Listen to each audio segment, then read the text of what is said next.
It's Real and Raw. And this is Lynn. And who are you? What are you Oh, hi. I'm Brian. doing? I was like, oh, his camera went out on purpose. Like, where in the world is Carmen, Brian, Diego? Yeah, there you go. How you doing, Brian? It's Wednesday. It's Yeah, hump I'm just day. kind of like, eh. Yeah. And the coffee's not working. Uh-oh. Uh-oh. It's like you would think I should be like, blah. No, I don't do coffee, so. Well, whatever. Yeah. I know that getting to know Charles Coachman, initially he goes, I don't drink coffee. I drink green tea. Okay. Right. If it's a smoothie, if it looks like whatever. Well, all I gotta say is, if I didn't drink coffee, people would. I mean, I'd be really wired. I'd be wired more than I am wired now. So you're wired? What? I can be wired. Yeah. What? Yeah. Even without talking about lip lock, you can be wired? What? Yeah. What? I can be. This is just I don't believe you. Okay, don't believe me. I don't. Okay. It's not going to change a damn thing. All righty then. No. Oh my goodness. I'm just trying to act for the camera. How am I doing? Yeah. Don't quit your improv classes. Oh, well, we should I should just turn you off right now. If that's how you really feel, well. No, just kidding. As in, you need to keep being practice. Practice makes perfect. Well, that's not really, you're not really boding well for the success of the show today. That's okay. Tracy says she wasn't going to watch today because we're going to talk about family and intimate. Wow, there's a perception. Wow, I wasn't going to watch today because, oh my God, it's going to get naughty. Yeah, she'll probably be. She's not here yet, but she'll be here soon. Well, yeah, either that or she's got like a football helmet on, you know. Yeah, uh-huh. Yeah. We seem to want to look at accidents when, you know. Well, but it's also an interesting point of view where it's like, hey, that's just that's the epitome of perception. Yeah. I'm not going to watch because of the few words that were given for the title. Yeah, right. Like intimate, like. Are they going to play Barry White and light candles? What's the deal here? Oh, yeah. I should have called Mark for that one. No. Oh, my God. Facebook Barry White. Well, it's funny because you're the only one in a relationship between the two of us. So, well, your topic. Our sample size is very small. Sample size? You need to write that one down. Sample size. What are we in a lab? Are we looking at freaking glass tubes all day? What are we doing? I don't know. I thought this was a talk show, not a freaking lab experiment. Yeah, but sample size.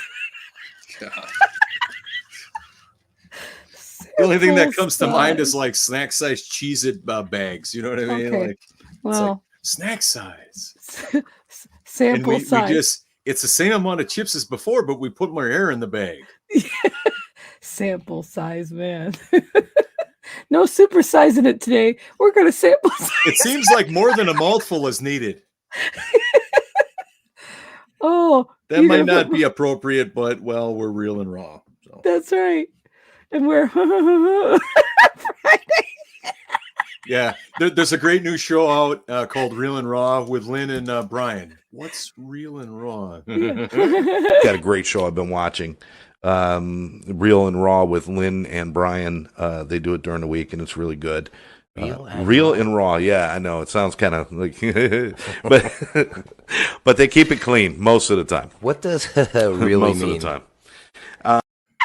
I love it how there was magically like a cobweb or something that Scott looked at. You know what I mean? Like up to the side. It's just too funny. Is that getting old for you? But see, for me, when I say ha ha ha, my natural eyebrow raises, so I need to say ha ha ha. You know, it's got to be the inflection goes up and then the eyebrow raise. Yeah, you'll have to learn that on Friday, right? You have to ask him. I'm gonna have to practice in the shower. Just drive on the road and not pay attention to what the road is doing, and just look at somebody like next to me on the road. I don't know about you, Brian, but I don't get tired of hearing that yet because it's just funny. Maybe by Friday we'll surprise ourselves in how good we get at it. Yeah. Yeah. Oh my gosh. Yeah. That's just too When you funny. slow it down, it just only makes it that much, like you almost have to stop it because you're like your stomach is rumbling so much with laughter. Oh, that was some laughter there. So anyhow, welcome to day number 3. Yay. Yay. We're talking about love And family. Leave it up to Lynn to make it dirty. Family. I mean, if we say family that way, it's only going to get worse. Like, well, if you're intimate, you might end up with a family. oh, yeah, the before and the after, right? Yeah. Wow. We're reverse engineering this whole deal. We're going to go with intimate creating family. So maybe intimate equals family. Maybe that's the new title of the show today. Wow, we've gone off the rails and it's only been 6 minutes. This is awesome. I'm glad I don't prepare for this show. Oh, shit. That would be wasted time. I mean, imagine that shit if we had a script. Like, hold on. I got to find this in my papers. Lynn, you went off script again. Yeah. How boring would our show be if we had a script? Oh gosh, no. I just love it. At 11:46:13 is when you say this. Oh my gosh. Yeah, no. Not for me. I wouldn't sign up for that class. No. I mean, I think that's what I love is real and raw and whatever pops up. Well, clearly, because it's still 6 minutes in and I feel like, I don't know, like, I'm kind of going to evaluate life and try to solve some world's problems over the next hour. All about love. I'm laughing so hard I'm coughing over here. Family. Oh my gosh. Well, we have a new mathematical equation that we created on the show. Intimacy equals family. Dun-dun-dun. Yeah. Now, the size of the family is depending on how intimate you get. Rinse and repeat or something like that. Well, I don't know if you rinse intimacy if the repeating goes away. I mean, let's just call it what it is here. It's after you got intimate, if you wash it off, it still doesn't. Okay. Yeah. So anyhow, about love. And intimate. Family. Yeah. Family. Actually, I've been told, and it's true, like, because of my parties, there's many children that were born because of it. And some people just like, they went to in vitro and everything, couldn't get pregnant or anything. They went to one of Lynn's parties, a couple months later, boom. They're like, after 10 years trying, several people were like that. Wow. I mean, it was just, it's really amazing. I mean, I need to write a book about that stuff. Let me tell you, because I gave some good tips, but again, that's not for people that don't want the family, because the family comes after intimacy. Oh, now we got like the dirty Jersey right there, man. Like where it sounds really raspy. That's because I'm laughing. I'm laughing so hard. Well, I do have to say is that shout out to Steve, your buddy Steve. Mm-hmm. Man, he's a cool dude. I just met him and he's been on our show. He had some cool, kind thoughts to say about me, and I don't expect them. I don't, and so he was just grateful with his heart and his sharing last night. So that was very cool. Yeah, he's a good guy. He's a good friend of mine. One of my besties. He's like, have you ever done Dale Carnegie? And I'm like, yeah, I've done one of their courses. Yeah, and, he's just a really cool guy. He is a cool guy. He's one of my besties. Nice. And he bought my book and I posted it on my page because that was really sweet. Mm-hmm. So yeah, Steve is a good guy. So anyhow, so yeah, here we are. Oh my god. What a nice segue, Lynn. Like the elephant in the room, like, oh, now we need to like get down to business here. We need to talk. Yeah, get down to business. Oh no. I was just gonna do this real quick. You talked about my friend Steve. There's Steve. He did that. My scuba Steve. So yeah. There's a guy in my old fraternity that I don't think he had anything related to, he liked water or anything like that, unless he fell in it when he had a little too much to drink, so I don't know where he got the nickname of Scuba Steve, but no, yeah, actually, fit him very Steve, well. Steve last year got certified for scuba. Oh, nice. So yeah, so I was there visiting, and yeah, he got certified for scuba, so I called him Scuba Steve. That's cool. Yeah, so that's how he got Scuba Steve, not just because I picked it out of the thin air. Well, I've been known to see people that have nothing to do. They would not dare go into a kiddie pool, let alone go into full-size pool, and they're wearing aquatics gear. Like the cap and the freaking goggles, and they're running around my frat house. I've saw that in my lifetime. So all bets are off if they have any relationship to water whatsoever. Yeah, I got to bring my scuba gear with me to New York for sure. So nice. But yeah, as far as family, we grow up with a family and we love them. I mean, things happen along the way, and families can be complex, but then you can also inherit family, like, right. Brian, you're part of my family. I mean, families, family, and friends are friends. Mm-hmm. I mean, after a while, a lot of people become your family, because you realize, shit, they're better than my brother or sister or my uncle or my aunt or whatever. You realize that you can make up your own family. It's not just blood related. I've noticed that when it comes to family gatherings, I've been known to have family members that are just like, boy, they don't have an opinion about anything. But then when you make a decision, or somebody that is not in the family, you deem them more of an impactful person than somebody that is family, but you don't connect with or really talk to. Oh, do they get upset?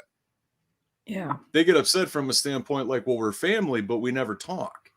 I try. It don't work. What else am I supposed to do? But we're family. Well, no, family investment, like I said, is not blood related. I mean, look at when you adopt a child. Look at when somebody marries into a family. Mm-hmm. Then all of a sudden you're family. So boom, if you got the connection, you got the connection, and then you're family. Right. And you got sisters and brothers. I mean, and you get mad at your brothers and sisters, but they're still family, because and with that word family comes love, which is unconditional love, which you don't need to love what they do, but you need to, let's lay it out too, is that, by somebody that's not family, or even like when I think of my customers, right? Mm-hmm. What I strive to do every single time I work with a couple, right? Or a corporate customer, is that we create a foundation of love. We create a foundation of trust, right? And it's like, now every business is different in terms of what their goals are. Some might be all metrics and transaction based, but that's not my business, right? And so what you look to create is something that you have to, number one, stand by, but then you have to be it, right? Like this coming week, Justin, who's been on our show before, I'm getting together with his family, right? We do that a couple times a year. Hi, Scott Ricard. Mr. Scott. We love you. Yes, we do. Thanks for being here and investing your time with us. I'm getting together with them again. My girlfriend will be involved, and it's been, since their wedding, it's been 13 years coming up here in a couple weeks, and I met them the year before, so it's been 14 years. That's awesome. But it's not for anything. And I'm going through a body of training. It's a 5-day course right now that's free, but it's like we were talking today about, or yesterday we were talking about, about loving people and caring about people, but like, what are you doing to show gratitude for other people, right? And it's like, it's not for anything. Like what is a major way that you said thank you to somebody, right? And it's like, well, I don't know, giving more of myself, right? My performance, how much I care, how much I serve you, and those rewards come back, they don't have to involve money. More times than not, the money, you're going to get rid of the money quicker than you will want to get rid of the relationship or any of that. Right. And so this topic today is about family, is, whatever, go with whatever you connect to a person, right? Like, right. I'll be transparent and vulnerable to say there's some of my uncles that I don't care for. I don't relate to them. I don't connect to their way of thinking, right? Does it make them bad? No, I just don't have anything to say to them because they won't understand what I'm up to, and I don't want to talk about the weather. That doesn't, no. That's like just above like just saying hi or not saying anything at all. Right. Well, that's because they have this expectation of you, or, they expect that you should be doing this traditionally and not, be it out on your own. And, when people can't love you for how you are, and hey, Brian, are you happy? Do you love what you do? That's all that matters. Correct. And encourage you or love you or pep you up to say, that's great. I'm happy that you're doing that. But instead, when they hold judgment and they don't appreciate or try to see it from your way, and they're not open-minded, it makes it hard to love that family and to communicate with that family. Well, and it's sure. Like, just to say hi, like we talked about yesterday, I'm really opening myself up, and day by day I'm getting better at it. When my girlfriend says, show them grace, right? Yeah. Now that could be anything and everything. Just move the needle from it being awkward or negative, right? Right. If it's just neutral, it's going to be a heck of a lot better, and you're not going to have to be on this roller coaster, because it's certainly going to take it out in your emotions. It's going to take it on how you treat other people. And the root of it is that you're not being honest with yourself, and that's carrying over to everybody else. But the root of that is somebody you don't want to talk to. I'm not a big hunter anymore. That was my family's big into hunting, whitetail deer, whatever. My dad was a big outdoorsman, bow hunting, gun hunting, muzzle loading, all of it. And that went away. I mean, it was a bonding time for me and my dad. Mm-hmm. And since he passed away, it's like, that's not me. I'm a business guy, whatever. And that's my family's MO, is that if you're a male in my family, you love to hunt or fish or whatever, right? And I can't relate to them because I'm not going to do something that doesn't, and so my perception is I feel different, that it's just like they can't accept me because I'm not going to do that because it's not my thing, right? Yeah. It's in it. They don't understand it, right? Right. So then there's even one less way to communicate. There's a cousin. I've always had this thought process based on words that my dad shared with me one Thanksgiving before we left for a family dinner, is that he goes, Brian, and I quote, I don't want to tell you how to live your life, but if mom or I should pass away and you don't know your family, you're going to be pretty lonely, end quote. And I remember like he was telling it to me right now. Your dad? My dad said that to me. Yeah. And because he saw that I wasn't involved in a lot of family gatherings because I was just my own person, right?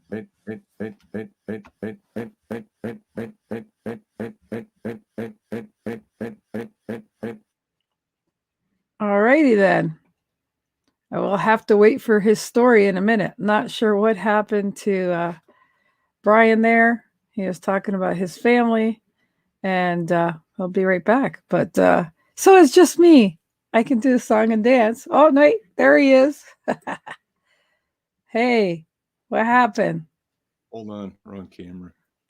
Hold on. There we go. Technical difficulties. That was weird. It just freaking shut off. Yeah, you kept going. Kept shutting off. I don't know. Okay, so back at it. Thank you for the time right there.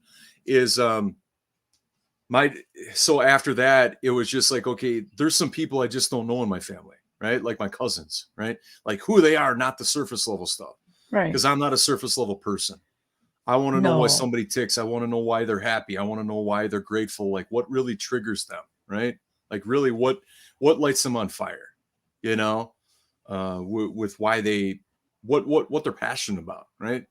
I don't need to know their favorite sports team. I mean, it's good information, but I don't want to sound arrogant or egotistical, but it's like just the run of the mill information. It doesn't do me much. Yeah. I can't make I can't help somebody or really know who they are unless we dive down and get a little bit deeper. Anyhow, I reached out to my cousin, who will remain nameless, and to be like, hey, I don't know you and your wife very well. Can we set up a time to grab coffee or just connect? And I send it through Facebook Messenger so I could see if he got it or not. Well, I saw that he saw it, but I waited a couple more days and I'm like, did you get my message? Still no response. After a while, I just concluded, I'm like, I'm done reaching out. Like, really? You see it twice? It says more to me by you not responding at all than just to say, no, we're not interested in that. Okay, cool.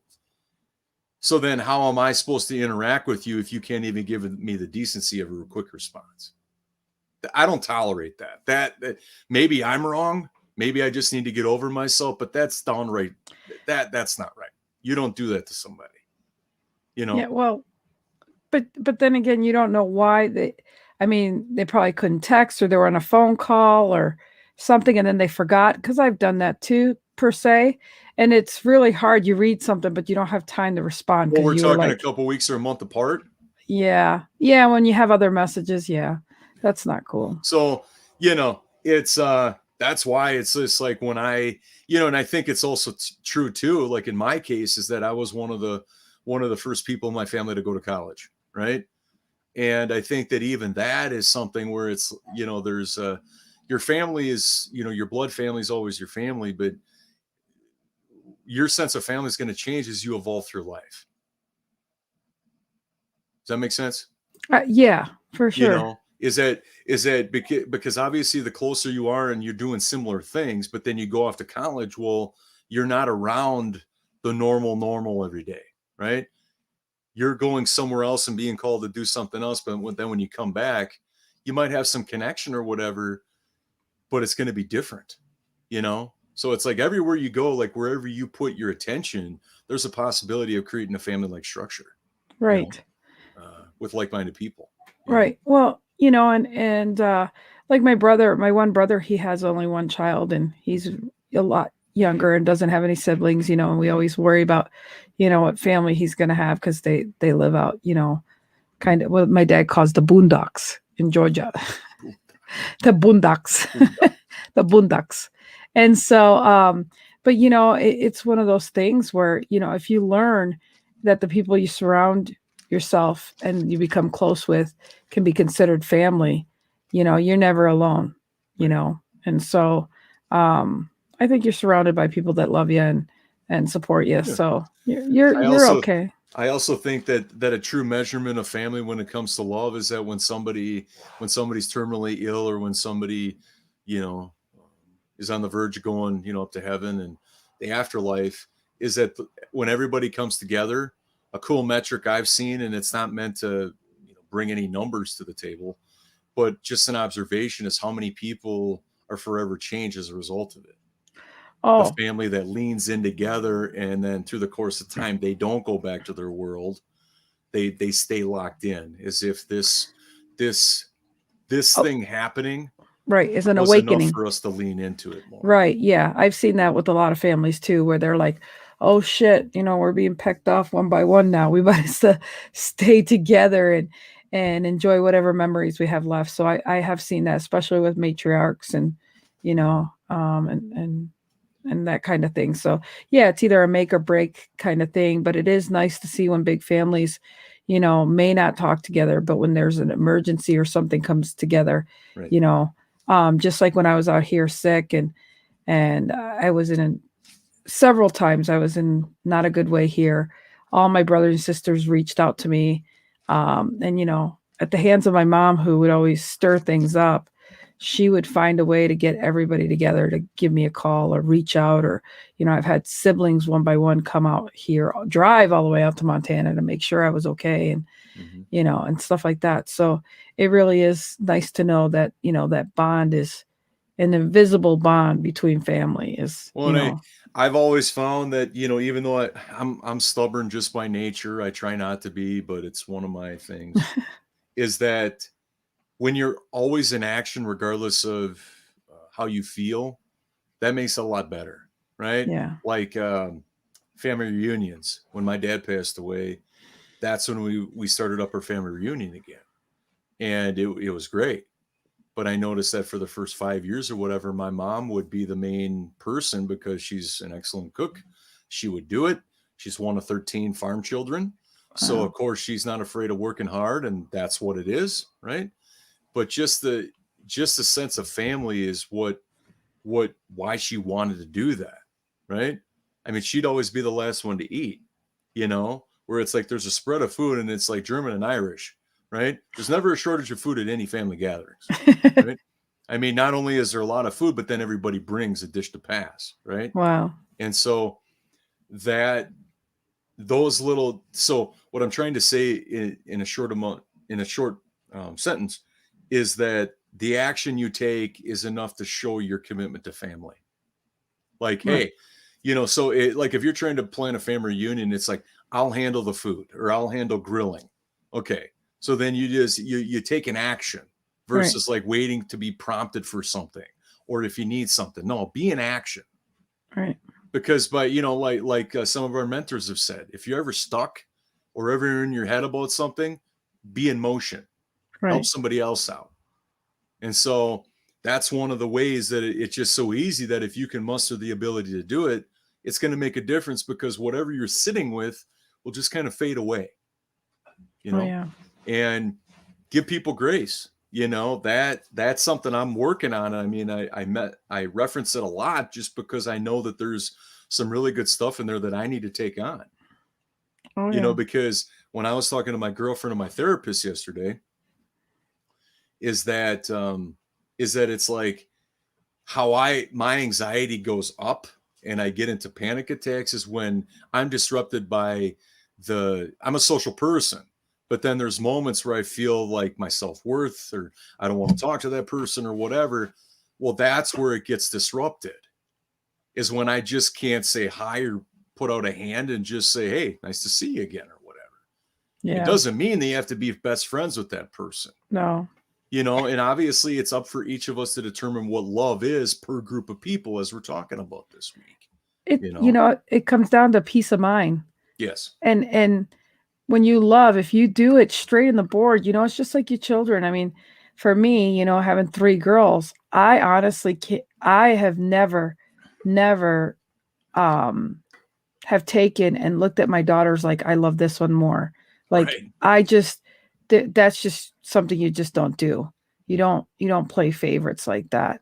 And so, I feel like the same thing is like, if I love this person, I'm going to love that person. Right. Fair is fair. And it's keeping it simple. It's keeping it going. No, still be, how you doing? This and that. I mean, like, just be genuine. Give genuine compliments when you can.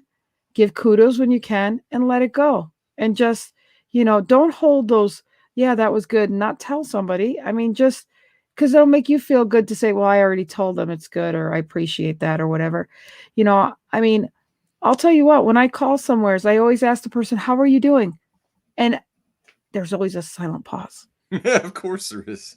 I go, has no one asked you how you're doing today? And they go, no. Wow. I mean, I've even asked my doctor, hey, how are you doing? Because honestly, I want to make sure my doctor, and I have a new doctor I'll be seeing next week for the first time, but I'm like, I want to know, especially when you're having surgeries or anything, you want to know how they're doing, because they're going to be working on you, or they're going to give you the diagnosis, or they're going to say, oh, let's rigmarole or this. I mean, come on now. Treat people very nice and kind, and you will be surprised of the outcome of that. Well, even cordial. Just keep it favorable. Keep it positive, right? Yeah, and give that person a good experience, and you'll be surprised they'll give you a good experience back. Well, and here's the thing is that obviously the reason why you would forgive, or the reason why you do it, is for you. You're not doing it for that person. Yes. And so why would you want to put yourself through more than what you need to?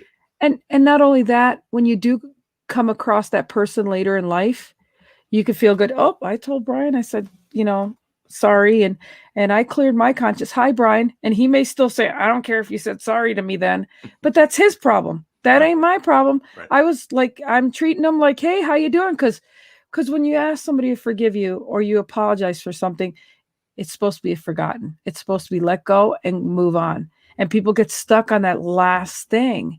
Mm-hmm. And that last thing is a sad thing to be stuck on, because that can make a difference of your last impression or conversation of dealing with somebody, and you got to live with that for the rest of your life. I don't want to live with that shit. Well, and how much of life are you setting aside to something that's complete? Yeah, it's just your perception of it. You're not willing to settle that that's your perception, or that Right. my perception is the completion of it. Oh, because Brian, it's not my fault. Yeah. It's not. I had nothing to do with that. Yeah. And that's the number one problem many people have, is not taking ownership for what they've done, and just love the fact that you have a day to apologize and make amicable kind of agreement to disagree or whatever. Yep. And leave it amicable, so that next time it's not an ugly situation. Oh shit, I'm having a great time party. Somebody comes like, oh shit, you look like you're all guilty and everything like that, and your whole demeanor changes and all this. I mean, that impact that you keep in yourself, that can be so crippling. Mm-hmm. And that's something you don't want. And so simply loving and being kind really, really coats over all that yucky stuff. Mm-hmm.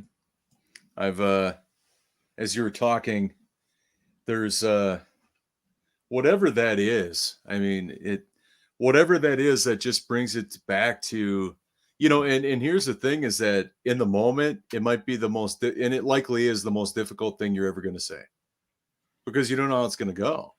Right. But you have to be transparent. You have to be vulnerable. Otherwise, you're not being authentic. Right.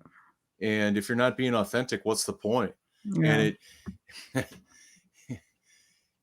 there was, I know I've referenced this story several times over Christmas when I was recovering from my car accident, but there was a lot of lessons that came out of it when I'm recovering. And I'm looking at the TV, and here it's Thanksgiving Day. So it's Black Friday. That year was the year I had my car accident, and I'm recovering. And that's also the year that my family started up with Black Friday shopping again. Right. So everybody get together, whoever wanted, my mom, me, my cousins and whatnot, we go out shopping. Well, I remember this very vividly. I'm watching the TV.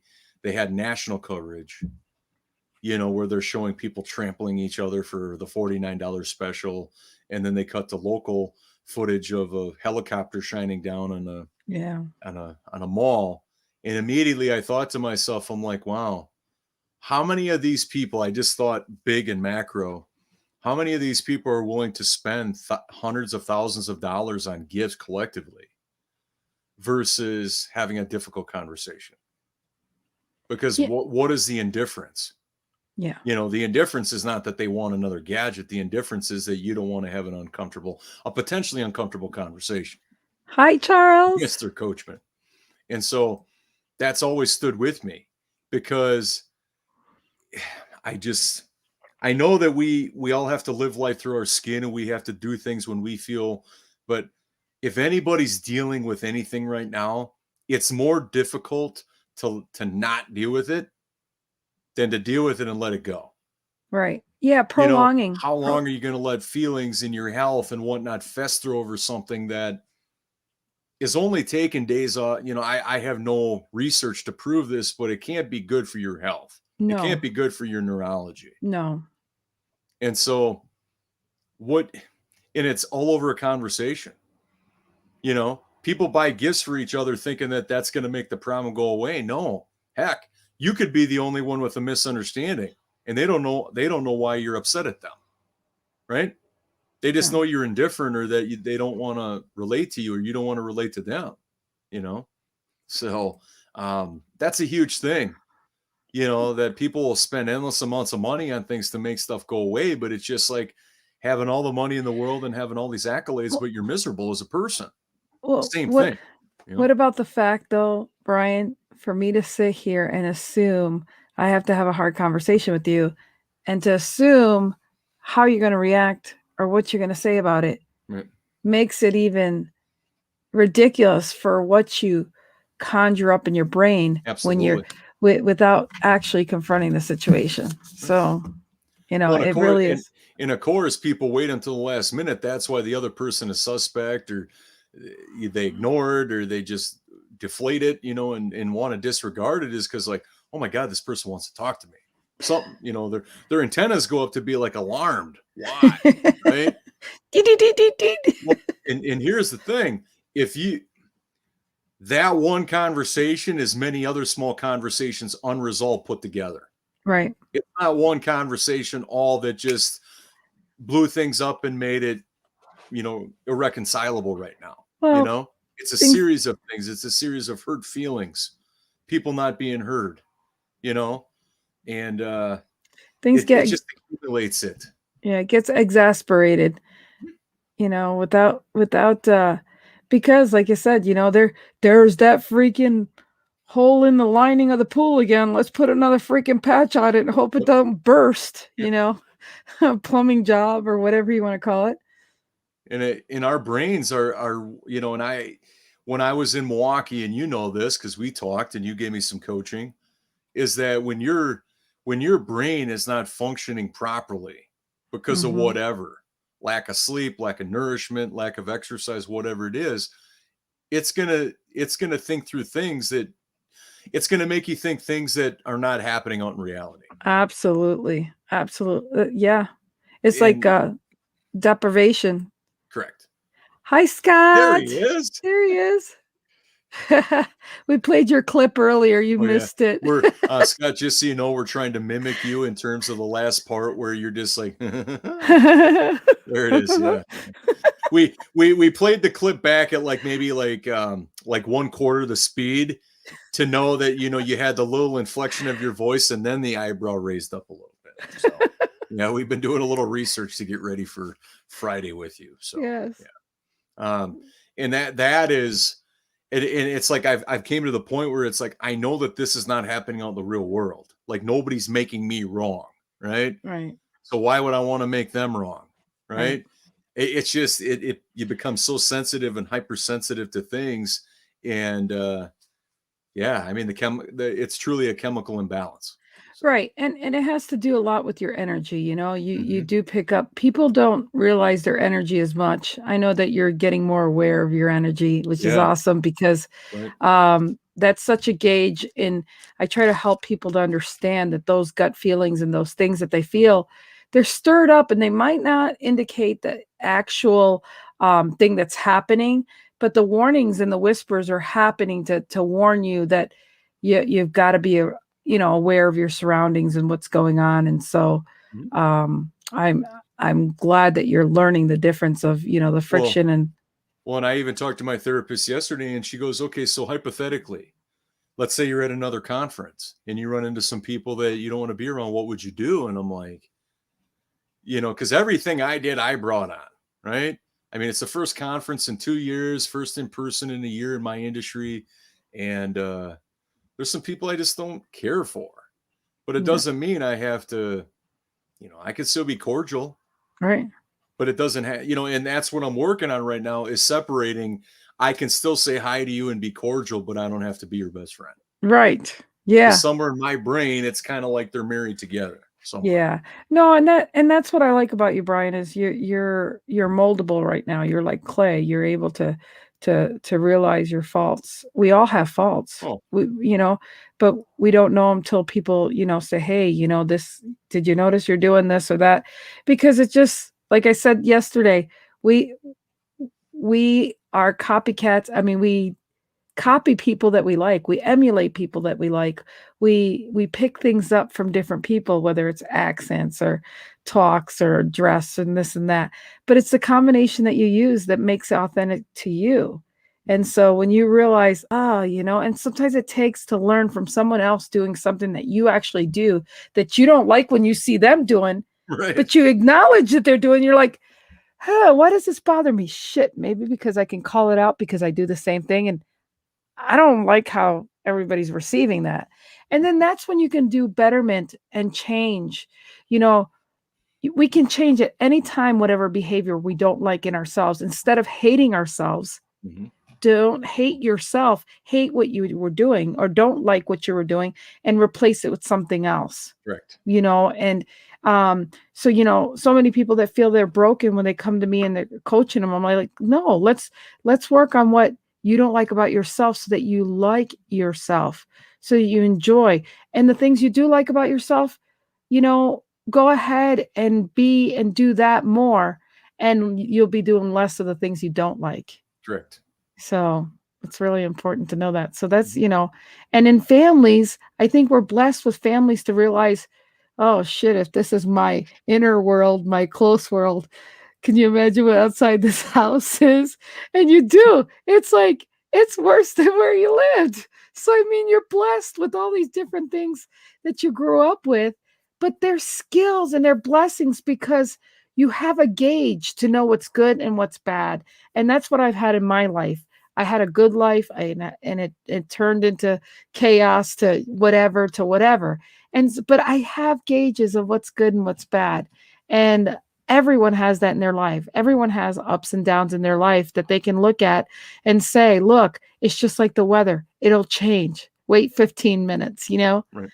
And so, Well, yeah. and when we look back on our life, like let's say we're still alive or whatever, but are we gonna hold on to the upset that lingered for 15 years with somebody, or are we gonna hold on to what we created with them? Well, and you remind me of this point. Okay, so let's say it takes you till the age of 80 or 90 to finish college or high school or accomplish something you wanted, write a book or whatever it took you to accomplish, and somebody giving you accolades and you go, yeah, but it took me 80 years to do that shit. What the hell? You accomplished it. Can you forget the time and space of that? But can you see that's a problem with some people is when they accomplish what they said they were going to do, they're still not happy or they don't even acknowledge what they did. Right. And like I don't, Steve took a picture with my book and I was like, oh shit, that's my book, right? And I'm like, okay, I guess I did it, So I'm at that stage where I'm not acknowledging that I did something and I'm not looking for the accolades for it, but I'm like, okay, can we move on now? Mm-hmm. But I've got to still say, okay, so you did that and you're going to work on some other stuff. So that's great. But it really is, I caught my own self saying, just be happy with it. It's published, it's out there, and leave it at that. So again, we've got to find the happy medium to just keep loving us for doing things and let go of the bad parts that we have, I mean, that just, it'll make your life simpler. It's just like I said, it's usually what I see is that life is easier outside of the family, as the world is a bit kinder than those who know the real and raw. Yeah. Mm-hmm. Yeah, well, that's just it. Sometimes if your family members can't see you in a different light and they're still stuck from the things they remember from you or younger or this or that, that really tells the mentality of where they're at. They haven't grown. They haven't self-developed enough to realize, because if they had changed, they know that other people can change. So, and really, I mean, it's a delicate balance, but it's like, I don't feel like I should have to, here's who I am. I want to relate to you, but it's going to be different. Yeah, and we all change. I don't care what you say. We all change. You cannot not change. And I mean, yeah, your core might be, or your values might be the same, but that's sad because that goes to show you're not an open person. Because if you couldn't evolve from the 8-track to the cassette tape to the CD to the DVD, then I'm sorry, you're gonna be a little stuck in life. And if somebody perceives somebody a certain way, just and it's all from the little or whatever they know, which might not even be in person type stuff. Right. And just this, here's my perception of this person. Well, have you actually had a conversation with them in the past couple of years? No, but they're this. Yeah. It's all assumption. Now, if they're going to continue to manifest that belief, number one, you can't do anything about it. Number two is that if that's where they want to stop and getting to know you, that's on them. That's not on you. It's just like a story here that I know. I'm leaving names out. Whether they're related. I did a lot of my book. I didn't label anybody.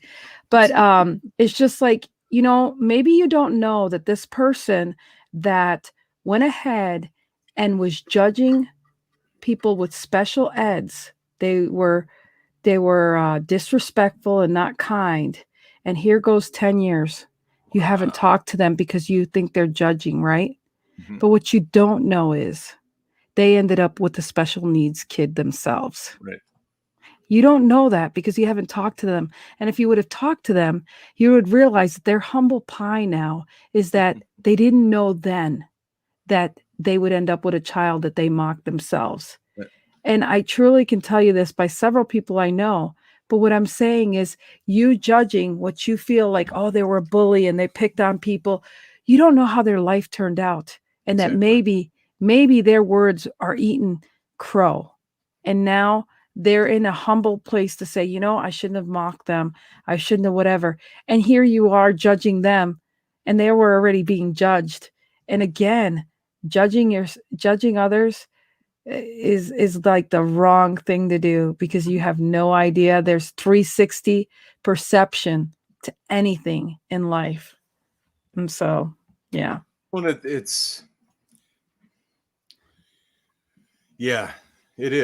We have no idea what other people are dealing with. And the one thing I know I can hang my hat on when it comes to family members that I tried to get to know better or whatever, right, is that I put in an effort. Mm-hmm. If it doesn't turn out, I mean, well, what's the reason why you wanted to do it? Because you felt like a need. You wanted to close the gap on something, right? You wanted to be closer. Didn't work that way. Okay, that number one, it doesn't make you a bad person. Number one. Number two, you don't stop doing that for other people. Right. And if you and a lot of that has been since my dad passed away, right? Where it's just like, because it seems like as we get a little bit older, my dad was 60 when he passed away, and that was 11 years ago. So like everybody's getting up there in age a little bit, right? And so, man, when you start hearing about people, around my dad's age of 60 and above, and all of a sudden it's like, man, you start to see that people that you valued and loved are starting to leave your life pretty quickly. Yeah. Unfortunately. Right.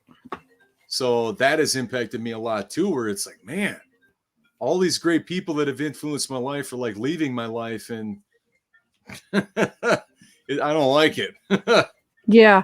And that's what I mean. If you haven't talked to that person in 10 years, you would thought they were rude and whatever. But you know what? You don't realize if you get the little whisper and you think of somebody, and I want you to know this, if you're thinking of somebody that comes to mind, give them a call or give them a message, because most of the time that happens for a reason. That's a story for another time, but I will tell you that you're missing out on great a relationship with somebody that now feels maybe things that they didn't know you were going through.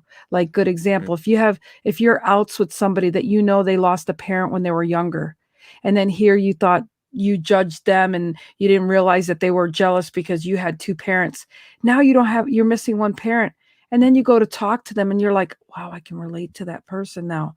I mean, what a gift you're giving yourself and that person to communicate in something that you have in common.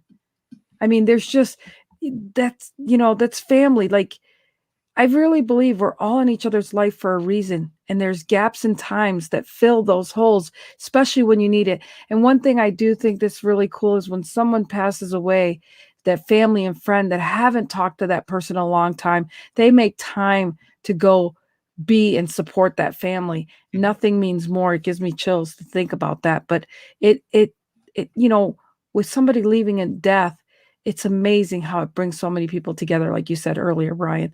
And it's just amazing what can happen. Your life can begin, again, and have people that can commiserate with you and your sadness and your grief, and you can heal that way. So, love in your heart, and knowing that it's not only the right thing to do, but it's so rewarding just for yourself. It's almost selfish. I mean, you're being almost selfish, but it's so cool.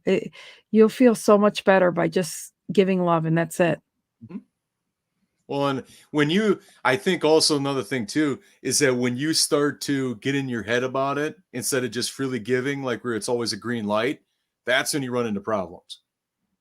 That's why you run into problems, because number one, you're not being authentic to yourself. Number two, you're purposely acknowledging that I should give less than my all.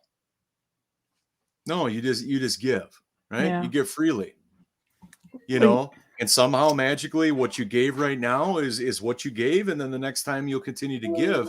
But when you when you have to disrupt it in your head, that it's like, okay, I'm purposely going to hold back from who I can truly be for myself and for this other person. Well, Yeah. that's going to make you feel like garbage because it's not consistent with you. Right.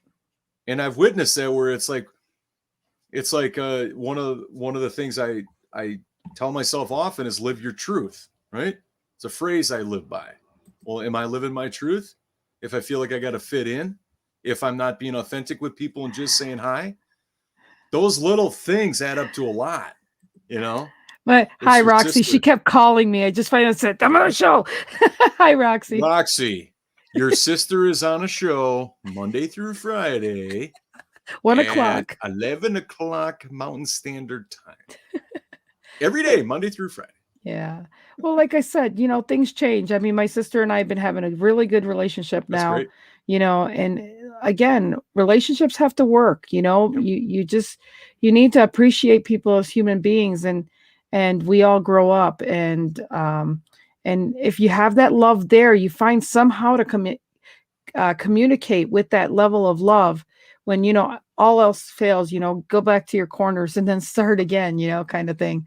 And it really is very, very important to know that without love, you don't have a relationship in family. What do you, You know. and your sisters with you guys, working on your relationship, what do you think were the triggers, or what do you think made the difference? Or Well, it's we had a hard life and she had a hard life, and I mean, just, you know, she needs to write her book someday and stuff, and it just, we all have things depending on the perception and the way you look at it and how do you dwell on it and how you survive, and if you're a conqueror, and all these different things. And so it used to be that I would get triggered, that I'd want to go spank her, like, like, "Rrr," and it was just, I'm just not that person. But man, it just brought me back to a lot of bad memories. It just, it was just a trigger. And she didn't understand for a long time how my name Eileen, when she'd say it, that was the trigger. okay, Like it was a true trigger to me. And she had no idea of wow, the power. Matter of fact, I was talking to Tracy, and I said to Tracy, Tracy, I took a polygraph to work at a grocery store, and they had you close your eyes and do the polygraph. When we were done, the guy goes, "Okay, I need to see your ID again." I go, "Here it is." He goes, "Well," you did you really good in your test, except I'm really concerned about something." He goes, "What?" I said, "What?" He goes, "When I asked you your name, you lied on it." And because he asked me if it was Eileen. And I was like, "Oh," I said, "Well, that name," I says, I got triggers." He goes, "Yeah." He goes, "Because I needed to see your ID again because you lied on your name." I said, "No, I've been going by Lynn for 16, 18 years then." I said, "You say Eileen and you put me in a different place." yeah, I mean, literally, that's how trigger it was. So when she'd do that, she'd do it just because she did grow up, just calling me Eileen. That's, but my brother Mark could get away with it, but nobody else could. I mean, it was right. it was the way I was wired, and so when I realized, okay, the power was in the name, and there was the power of the switch that I had to do in my life to give myself a chance to have some kind of self-confidence and not shame and all the things I was told and all these things. I mean, it really, you're talking, your brain's developing when you're little, and I had nothing else to do but to change my name and to change what I would allow to stick with me for survival mode. Yeah. So, now she'll say Eileen, and she'll go Lynn. And I'm like, I'm okay with it now. I'm okay to write Lynn Eileen everywhere now. It's okay. But it wasn't okay for a very long time. I mean, Right. it really wasn't. And now I wrote a book, and I didn't even put everything there, but it's the gist. It's like, I'm not allowing that to have any power over me, to ruin the triggers. I mean, I'm 55 years old. It didn't come overnight, but it's just those little things in life. But those are things you need to do to survive sometimes. When things are so painful, you have to forgive them and just don't allow that. You have to create things to allow. Yeah, that song came on the year I graduated early, and that's funny, but it's not funny to me. So, but that's okay. That's okay. Well, we're coming down to, we got just a few minutes left, and we didn't talk much about intimacy, so or intimate love. So let's talk about that first thing tomorrow. Okay. Before we get into. Okay. Let's just touch on that because we said we were, and I want to make sure we don't gloss over it because I don't think we're doing ourselves any service or whatever just by sharing about it for a couple minutes, and then that's it. So. Yeah. So no, I mean, I love that we're talking about family, and I don't know about the intimate part, but I say intimate and then family. But take it wherever you want, wherever this may go with it. Yeah, she says we get some interesting topics. Yes, we do. That's what we're trying to do is stir it up. But see that keeps you on edge. That you wouldn't keep leaning into talking more if it was things that weren't interesting, regardless if they make any sense. Oh, Lock Thursday. Yeah. Hi, Scott. There's Steve, my scuba Steve. Intimate does not necessarily correct. Absolutely. That's right. But Steve, 100%. I gotta admit, transparency here. That's what I'm thinking when I think of intimate. What can I tell you? Oh my gosh. Brian, right. Yeah, Brian's funny. His brain's funny too, Roxy, but that's okay. Yeah. brain, you're funny. Yeah. I used to do that to a guy I dated, a guy named yeah, and I would do like brain sometimes, like oops. You know how I know, like when I get mail, like postal mail, I know that it's not legitimate is when they use brain instead of Brian. It's like, oh, this is so real. This is so personal. Oh my God, Publishers Clearinghouse. I'm a winner. Oh my gosh. I am super excited. Yeah, there's my scuba Steve. I just had to throw that in there. And then we're going to have Scott on Friday. And by the way, Steve, I'm glad. And I think that that's going to be a nice segue for tomorrow. So thank you for sharing, Steve. Is that intimate? And I know that there might be some correlation, between that and what you think about, right? Where it's sexual, but I want to get into that. Yeah. Hey, Brain. Hey, Charles. Hey, Charles. Is that tomorrow? I want to start with that, in terms of what intimate love is, right? And kind of make that the segue for getting into tomorrow's subject. Yeah, for sure. So. So what? Here I thought I got away from the subject, you guys, but shit. Well, okay, hold on a second. If you want to get away with something, you don't bring it up again. I know, but hey, I don't want to talk about that, but yet I'm going to talk about it. Well, because we only got a couple minutes. Well, that doesn't mean anything. It could be silence and dead air and people that are uncomfortable for 2 minutes. Scott will tell you, we cannot have dead air on the nickname Brain. The nickname Brain is better than Mr. I don't know. No, Mr. Liplock. That's your name. No, because you gave yourself that nickname. I can't compare. It's funny. Steve was reading the book and he started reading at the area where the story you came in, Scott. And I was like, he goes, let me narrate this for you. I'm like, no, it's okay. It's funny. I mean, come on, Scott. I mean, Mr. Liplock, that's your deal. That's original. Your mantra. That's your thing, man. That's your avatar.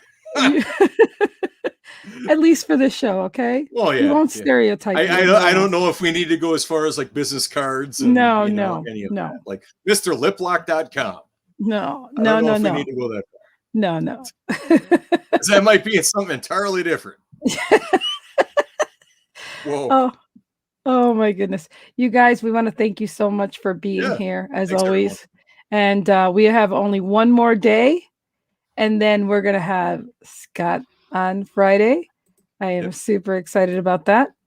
Thanks to everybody for tuning in. I sincerely, on behalf of Lynn and I sincerely thank everybody for tuning in.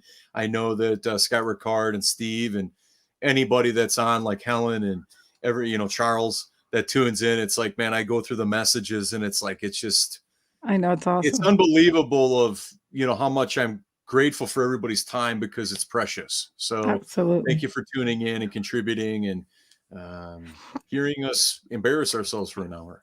Absolutely. And what's really cool is I just figured out my avatars. I don't know if you noticed on the one post, I started putting pictures of people's names on it and stuff. So you'll start seeing more comments with me sticking my little bit emojis on there. It's fun. So you guys have a great day. We love you so much. And we'll see you tomorrow. Everyone. Day number 4 before we move to Mr. Liplock on Friday. Bye.